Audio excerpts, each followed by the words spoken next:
রোজাদারদের জন্য দুটি খুশি, একটি হলো তার ইফতারের সময়, আর অপরটি হলো আল্লাহর সঙ্গে সাক্ষাতের সময়। আল হাদিস। আল্লাহু আকবার।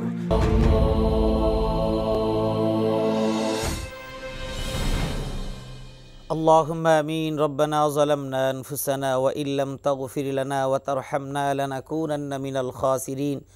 রব্বুল আলামিন, আমরা যারা হাত তুলেছি আমাদের জীবনের গুনাহগুলো তুমি মাফ করে দাও। রব্বুল আলামিন, আমরা গুনাহগার, প্রতি মুহূর্তে তোমার নাফরমানিতে আমরা লিপ্ত আছি।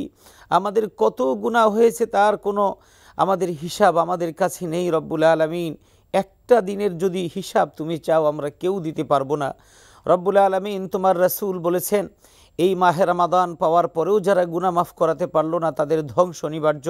ওগো রব্বুল আলামিন, সেই জন্য তোমার কাছে ফরিয়াদ করি আমাদের গুনাহগুলোকে তুমি মাফ করে দাও। কত মানুষ আমাদের মতো দুনিয়ার মধ্যে জীবিত ছিলেন, আজকে এই মাহে রমাদানে তারা নেই, মাটির নিচে অন্ধকার কবরে শুয়ে আছে, কেউ তাদের কথা মনে করছে না। রব্বুল আলামিন, আমরা মরে গেলেও হয়তো আমাদের কথা কেউ মনে রাখবে না, কিন্তু সেই দিন আমাদের অবস্থা কি হবে জানি না। ওগো রব্বুল আলামিন, ওই দিনের আগে তোমার কাছে মাগফিরাত কামনা করছি, আমাদের গুনাহগুলো মাফ করে দাও। রব্বুল আলামিন, বাবা হারা মা হারা যেই সন্তানেরা হাত তুলেছেন, আমাদের বাবা মা কি অবস্থায় আছেন কেউ জানি না। অনেকের স্ত্রী নাই, স্ত্রী হারা অনেক স্বামীরা আছেন। রব্বুল আলামিন, স্ত্রীর কথা মনে করছেন, এই মুহূর্তে স্ত্রীর অভাব শূন্যতা অনুভব করছেন।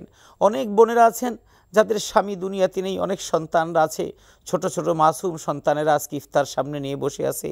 তাদের বাবা যে কোনো দুর্ঘটনায় অথবা যে কোনো অনাকাঙ্ক্ষিত অবস্থায় তারা দুনিয়া থেকে বিদায় নিয়েছে। ওগো রব্বুল আলামিন, ওই অসহায় সন্তানগুলোর কথা ভেবে তোমার কাছে ফরিয়াদ করছি, ওই সন্তানগুলো, এতিম সন্তানগুলোর দিকে তুমি তাকাও। রব্বুল আলামিন, ওদের দোয়াগুলোকে তুমি কবুল করে নাও। তাকাব্বাল মিন্না ইন্নাকা আনতাস সামিউল আলিম ওয়া তুব আলাইনা ইয়া মাওলানা ইন্নাকা আনতাত তাওয়াবুর রহিম।